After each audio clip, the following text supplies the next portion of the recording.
विज्ञान नमोताहि जाते भये अर्हन्तादिमा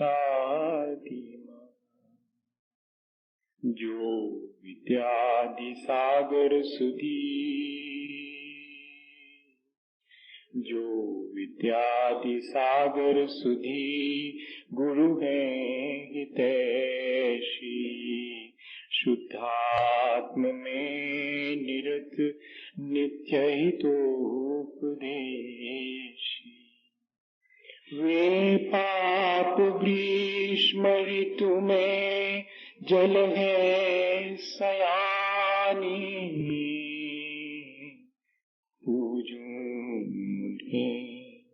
सतत केवल ज्ञान पाने पूजूं सतत केवल ज्ञान पाने। बोले भगवान महावीर स्वामी के, आचार्य कुंद कुंद स्वामी के, आचार्य गुरुवर विद्यासागर मुनि महाराज की।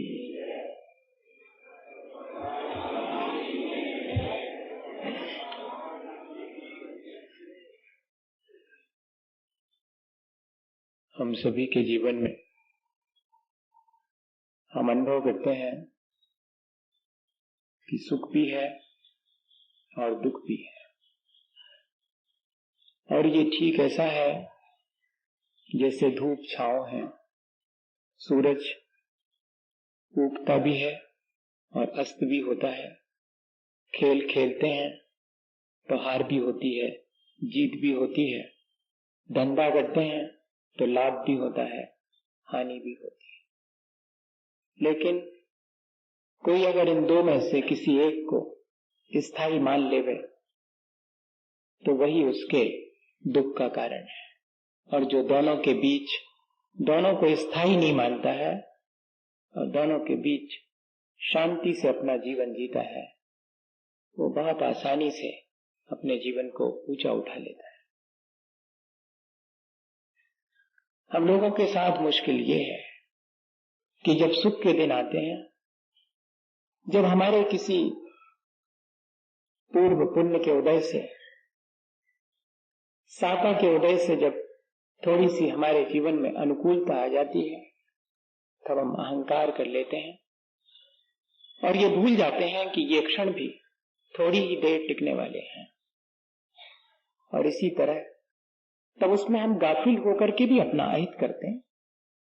और इसी तरह जब हमारे अपने किसी पूर्व संचित असाता कर्म के फल स्वरूप हमारे जीवन में पीड़ा, दुख और संकट हमें घेर लेते हैं, तब हम उसके चलते इतने बेसुध हो जाते हैं कि अपने उस अनंत सुख को, जो कि हमारा स्वभाव है, विस्मृत कर देते हैं और ये मान के बैठ जाते हैं कि अब मेरा जीवन व्यर्थ है, जिंदगी हो गई, मैंने कभी सुख का अनुभव नहीं किया, हमेशा मुझे दुख ही दुख मिला, और जीवन से हम निराश हो जाते हैं। ऐसा व्यवहार तो हम अपने सुख और दुख दोनों के साथ अभी तक करते आए हैं। लेकिन हम ये उस समय याद रखें कि धूप छांव थोड़ी थोड़ी देर की होती है और उसमें हमें किस तरह अपना रास्ता व्यतीत करना है, ये हमारे ऊपर निर्भर करता है। जब हम रास्ते से चलते हैं तो धूप भी आती है, छांव भी आती है। सुबह की रोशनी में यात्रा करते हैं, शाम होते होते और रोशनी समाप्त हो जाती है, अंधेरा आ जाता है, तो क्या हम अपनी यात्राएं स्थगित कर देते हैं?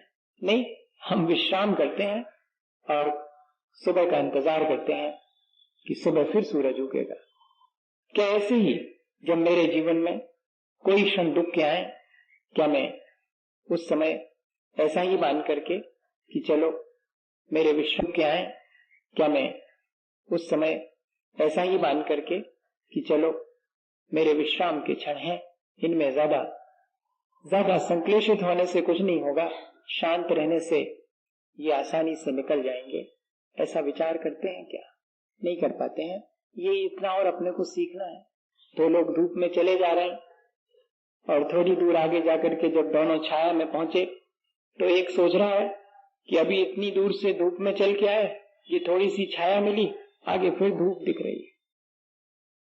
और ऐसा सोच करके छाया में खड़े होकर के भी संक्लेशित है। ऐसा भी हम लोगों के साथ है। और दूसरा व्यक्ति वो भी छाया में खड़ा है और विचार कर रहा है कि देखो कितनी बढ़िया तो छाया है, आगे बस थोड़ी सी धूप है, उसके बाद तो फिर छाया आ जाएगी। वो भी छाया में खड़ा है और छाया का आनंद ले रहा है। सुख के क्षणों में इतने गाफिल नहीं होना कि दूसरे के दुख को न समझ पाए, और दुख के क्षणों में इतने ज्यादा निराश नहीं होना कि फिर जीवन में सुख की आशा ही समाप्त हो जाए। इतना यदि हम सीख लेवें तो ये सुख और दुख धूप छांव की तरह आएंगे और निकल जाएंगे, मेरा ज्यादा बिगाड़ नहीं कर पाएंगे। क्या ये टेक्निक हमको सीख लेनी चाहिए? है तो अच्छी, पर देर बहुत लगेगी इसको सीखने में।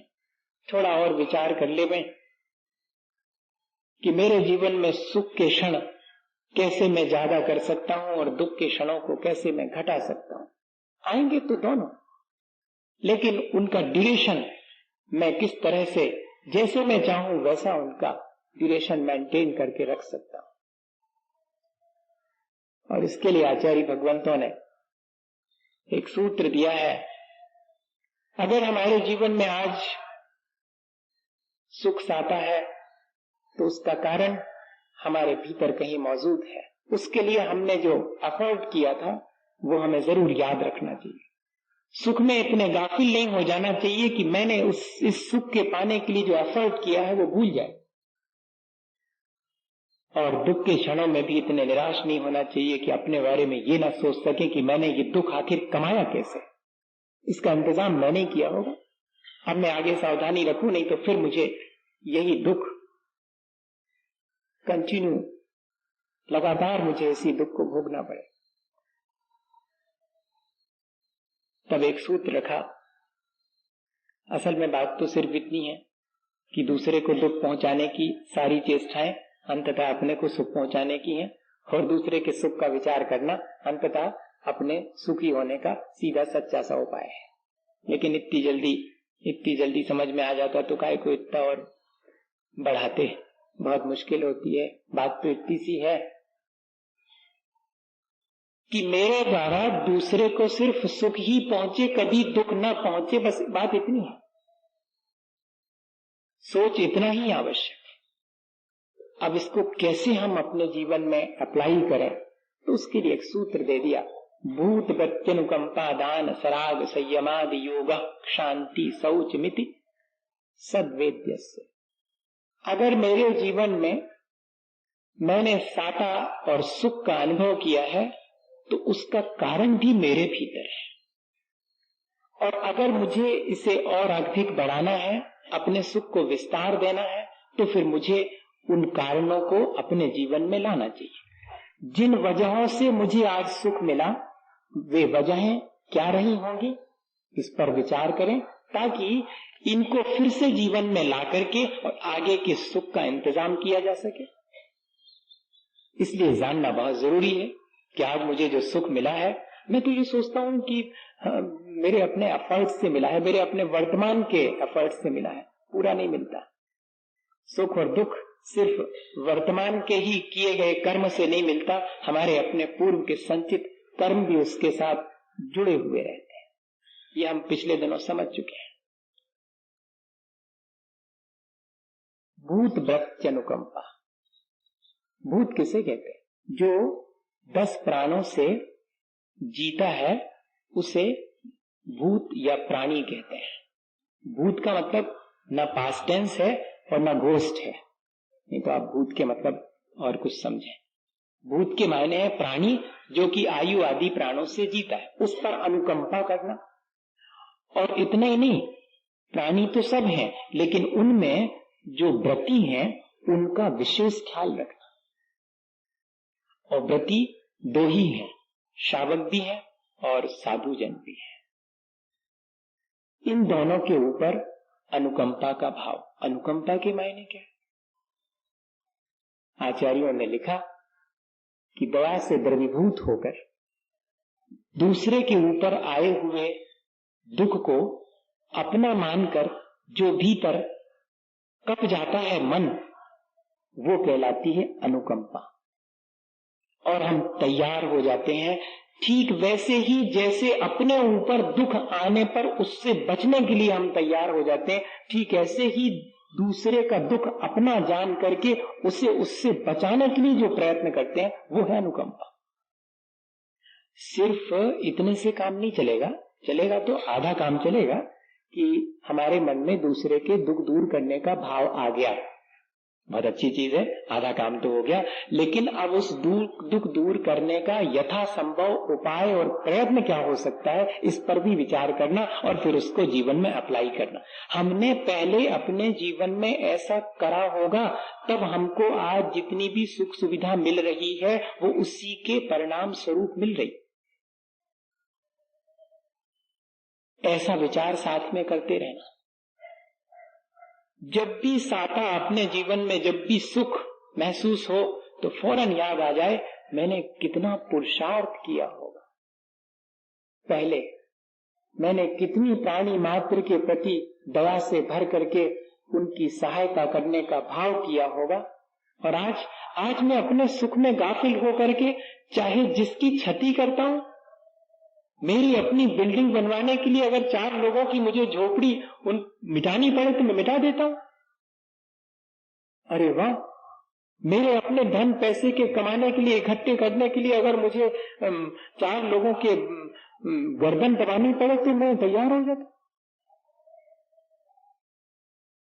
इतना तो दयालु हूं कि चींटी पर पैर नहीं रखता, लेकिन किसी भी संगी पंचेंद्री को मेरे जीवन से मेरे सुख की उत्पत्ति के लिए दूसरे को मुझे दुख में डालना पड़ेगा, इसका मैं ध्यान नहीं रखता हूं। ऐसा विचार आ जाना चाहिए, तब कहलाएगी कि हाँ वाकई में भूत वृत्ति अनुकंपा ये हमारे भीतर आ गया है। गांधी जी के जीवन की घटना है। जब वो जेल में थे, सत्याग्रह का अवसर था, तब उनको जेल हुई थी और उसमें एक अफ्रीकन नीग्रो भी था।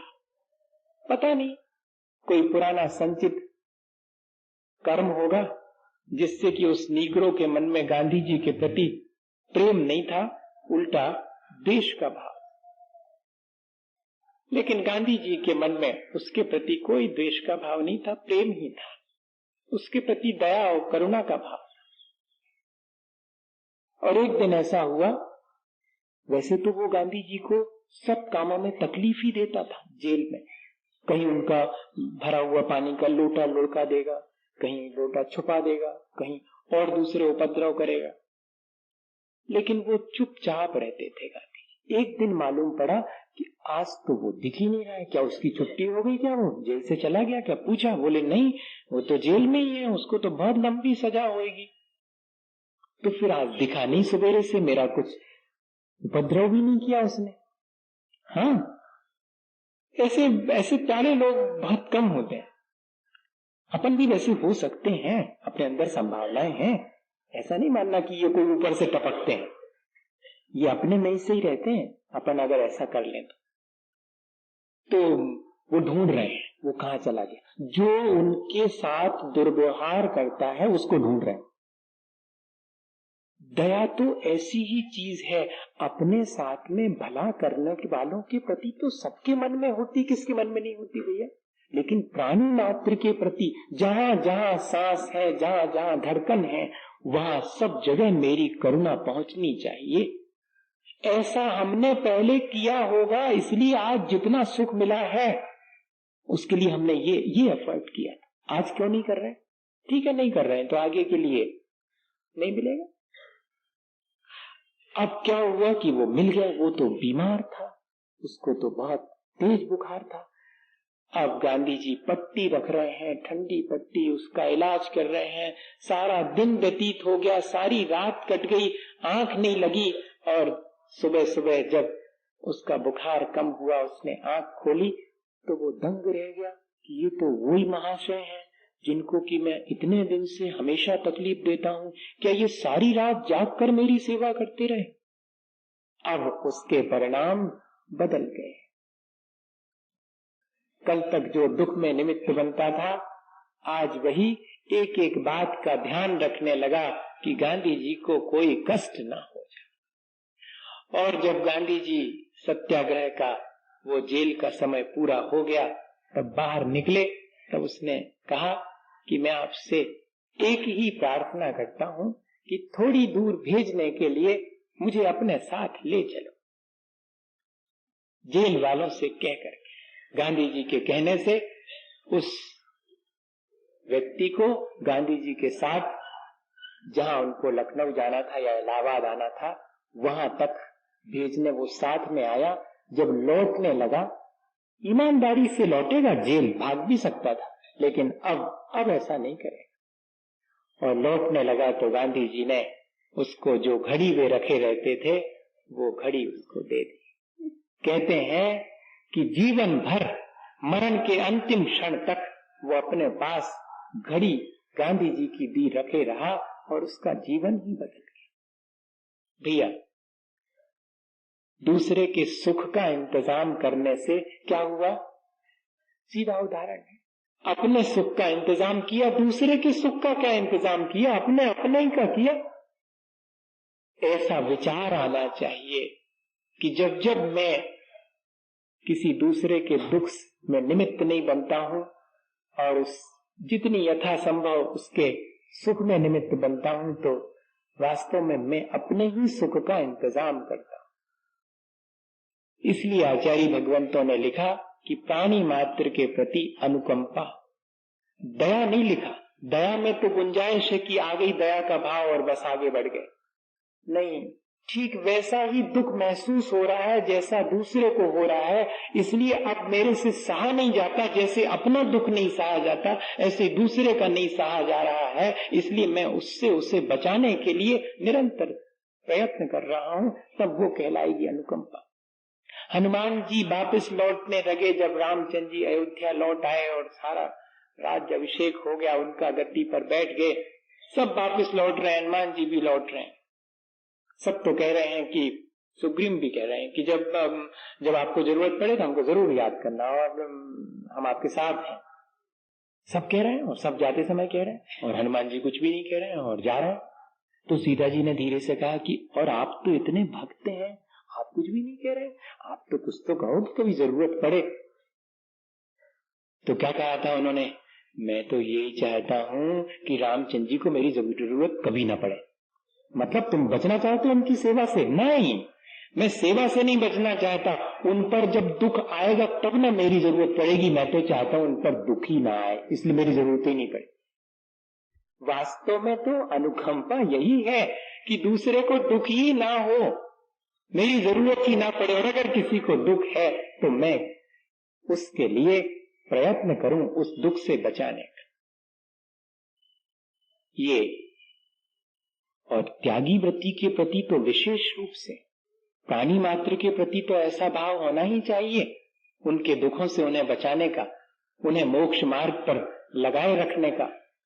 वे सच्चे सुख की खोज में निकले हुए हैं, अगर हम उनकी सेवा करेंगे तो हम भी सच्चे सुख को पालेंगे, इस भावना के साथ। इसलिए विशेष रूप से त्यागी वृत्ति जनों के प्रति अनुकंपा का भाव, उन्हें कभी भी दुख ना पहुंचे इस बात का ध्यान बना रहे, मेरे द्वारा उन्हें दुख ना पहुंचे। भैया, दूसरे को अपन सुख तो पहुंचा नहीं सकते, अब कौन पहुंचा सकता दुख? सुख पहुंचा सकते क्या? सुख का उपाय कर सकते, सुख पहुंचे न पहुंचे उसके ऊपर। फिर भी हमारे मन में भावना ये होनी चाहिए कि मेरे माध्यम से दुख ना पहुंचे। और फिर उसके बाद कह रहे हैं सराग संयम नहीं, दान, भूत प्रत्यनुकंपा, दान। दान के बारे में तो अपन बहुत समझ चुके हैं। दूसरे के प्रीति के लिए, दूसरे के उपकार के लिए अपनी वस्तु का त्याग कर देना, ये कहलाता है दान। काहे के लिए?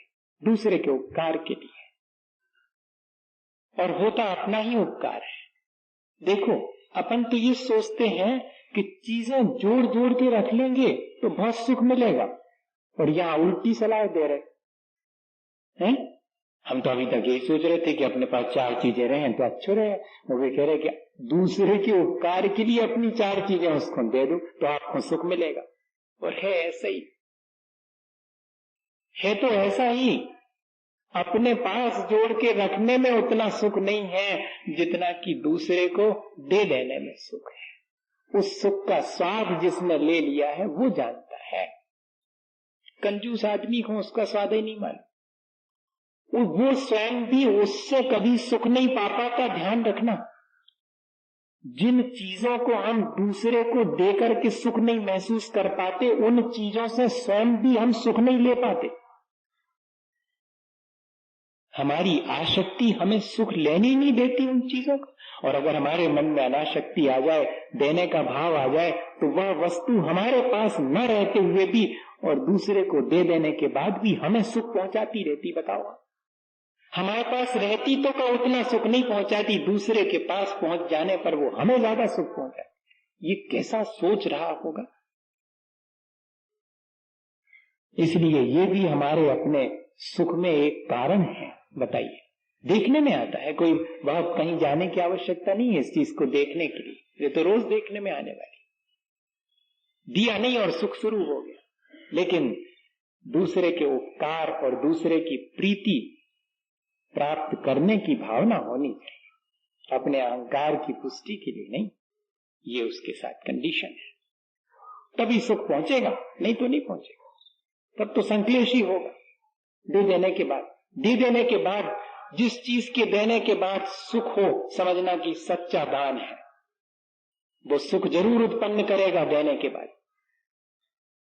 संसार का यश वैभव नहीं चाहिए उसको, सब फीका है उसके सामने, वो जो देने का आनंद है उसके सामने।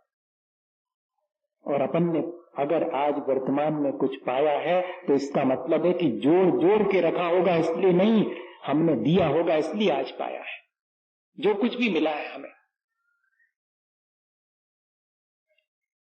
और फिर कह रहे हैं कि सराग संयम, प्राणियों की रक्षा करना और इंद्रियों पर विजय प्राप्त करना, इसका नाम है संयम। इससे सुख को उत्पन्न होता है। हम तो सोचते हैं कि कोई हमारा प्रोटेक्शन करेगा तो हमें सुख होगा, हम चिंतित नहीं होंगे, हमें दुख नहीं होगा।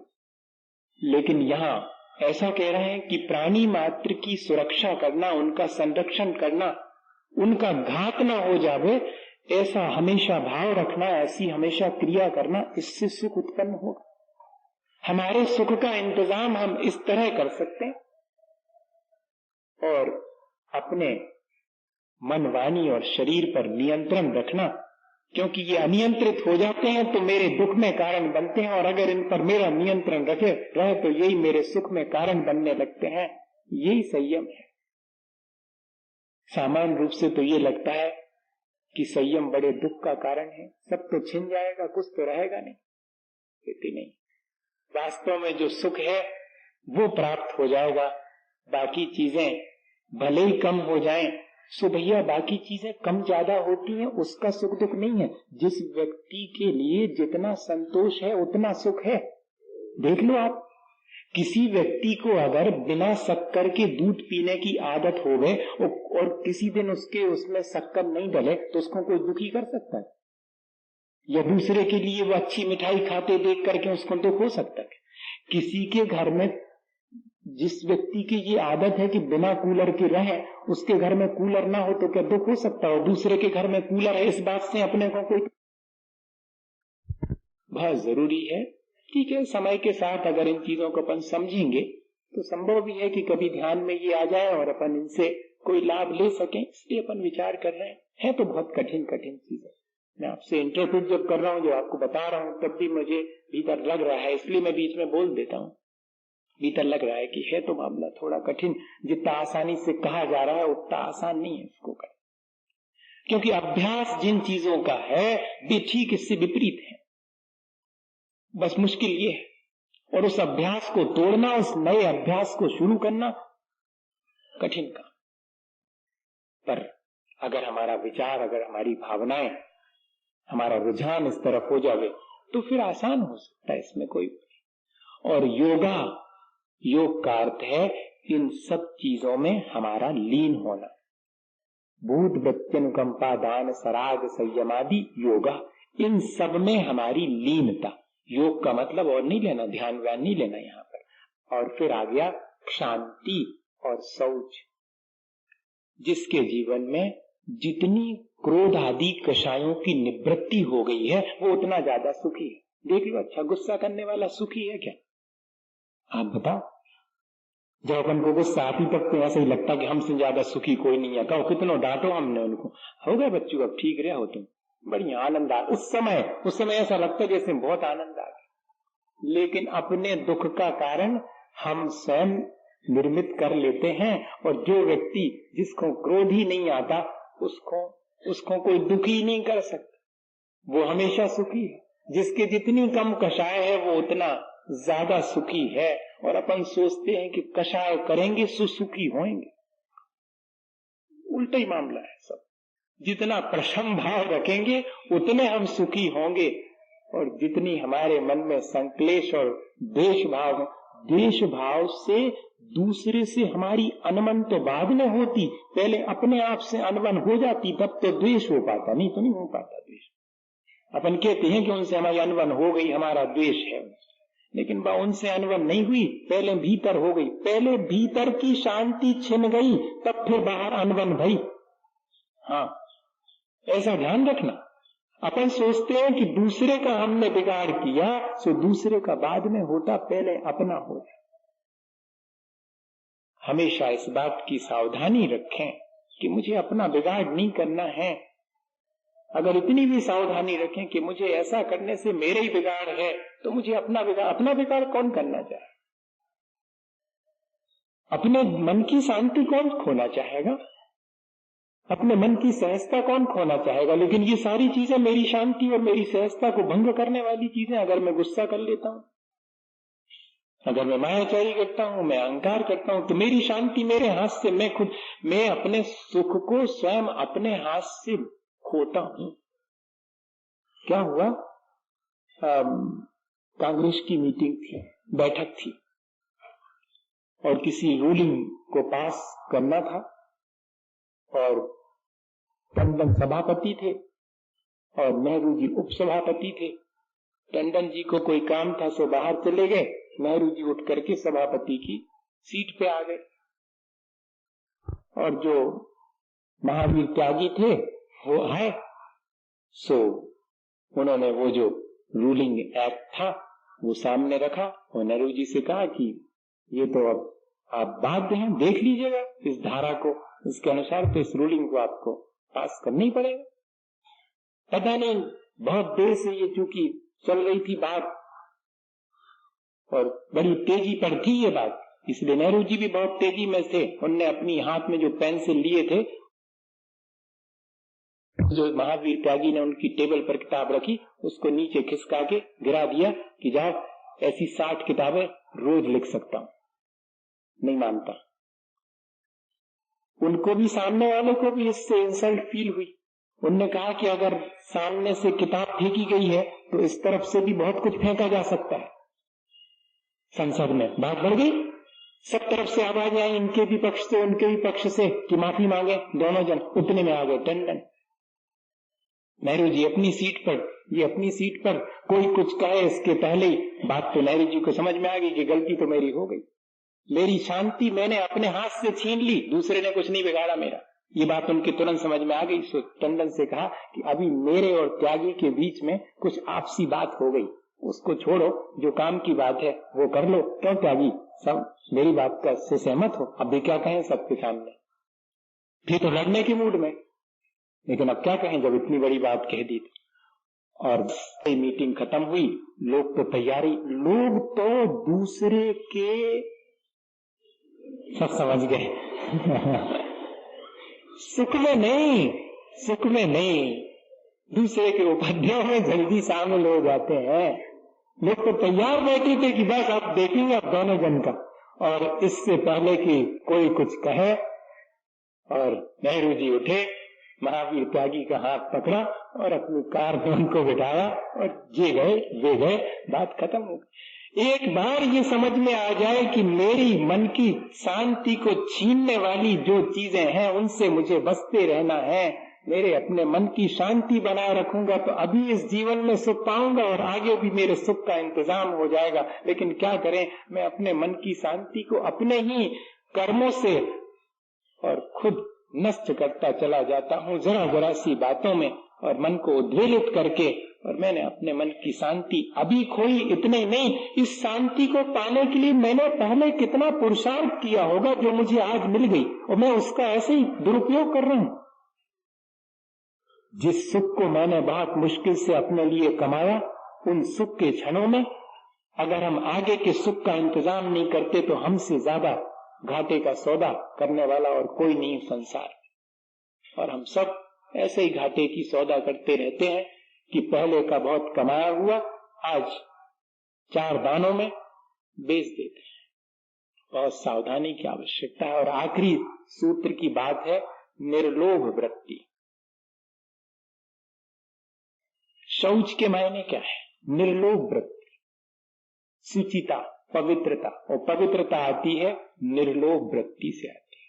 पवित्रता जोड़ जोड़ के रखने से नहीं आती, पवित्रता तो निर्लोभ होने से आती है। जितना हमारे मन में संचय का भाव कम होगा उतना ज्यादा सुख होगा। देख लें अपन, जितना अपन संचय करते हैं क्या वो संचित वस्तुएं मुझे सुख दे पाती हैं? बल्कि उन संचित वस्तुओं की सुरक्षा करने की चिंता और मुझे घेर लेती है। लगता जरूर है कि ये चीज वो जो दुकानदार के यहाँ रखी, वो मेरे दुकानदार के यहाँ जब तक रखी है तब तक मुझे सुख देती है क्योंकि मुझे नहीं मिली।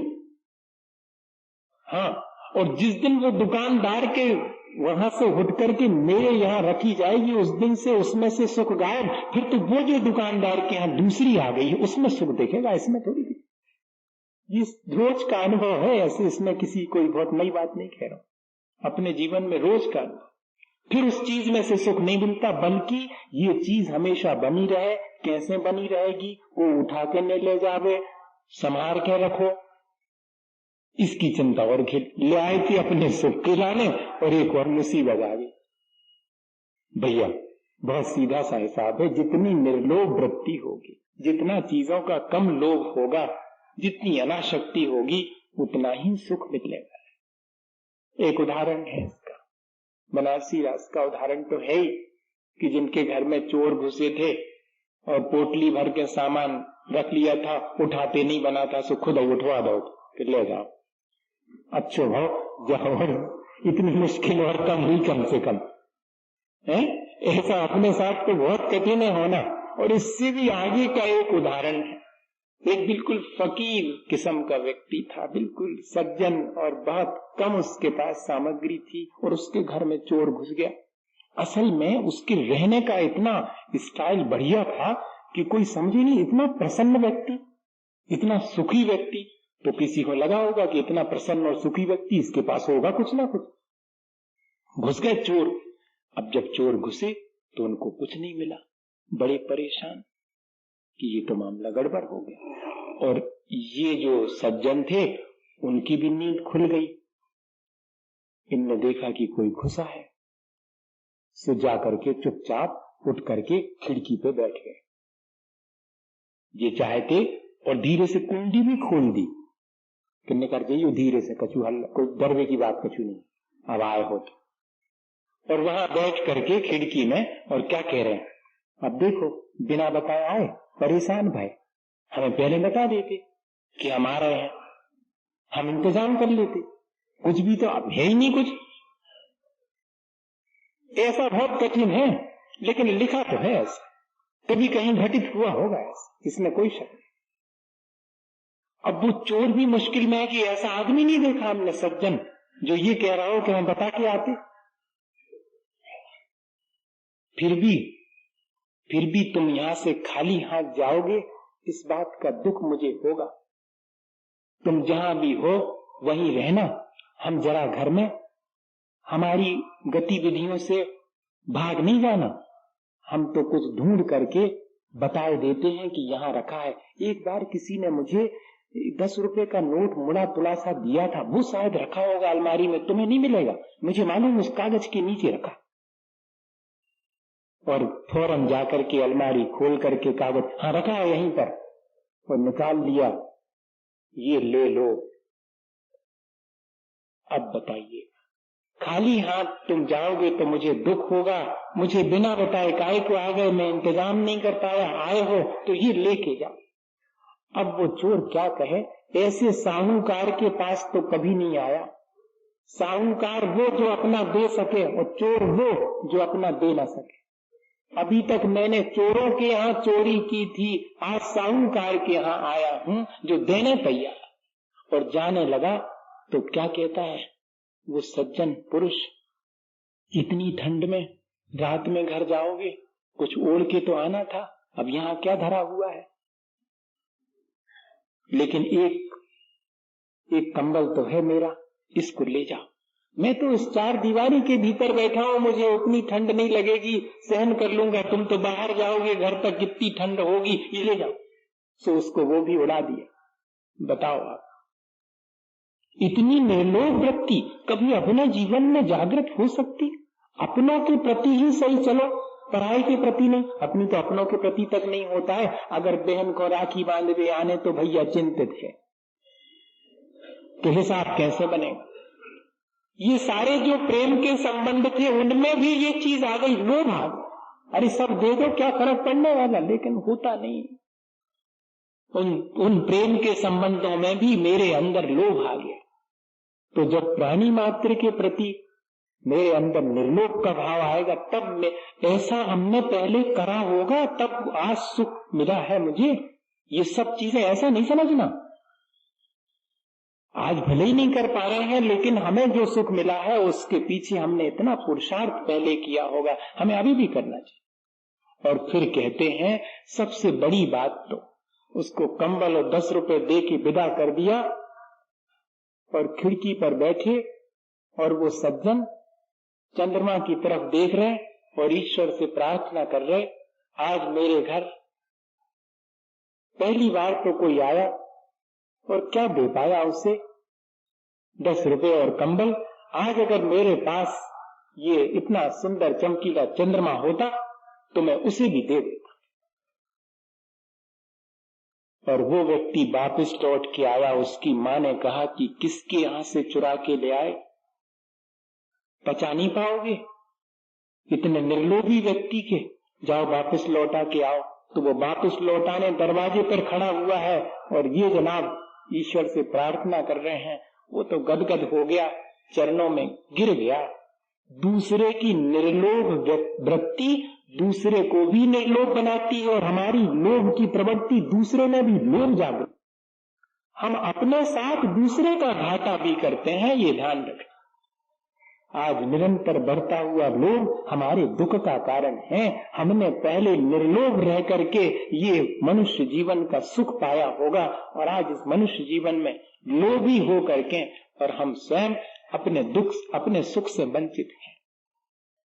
तो भैया अपन ने इस सूत्र से इतनी बातें सीख ली कि हम अपनी संकुचित और छोटी दृष्टि को हटाएं, सब प्राणी मात्र के प्रति हमारे मन में दया का भाव आवे, हमारे मन में हमारे जीवन में जो शक्ति और सामग्री हमें प्राप्त हुई, जो भौतिक सुख हमें प्राप्त हुए हैं, उन भौतिक सुखों में सुख नहीं है, उन भौतिक सुखों के त्याग में सुख है।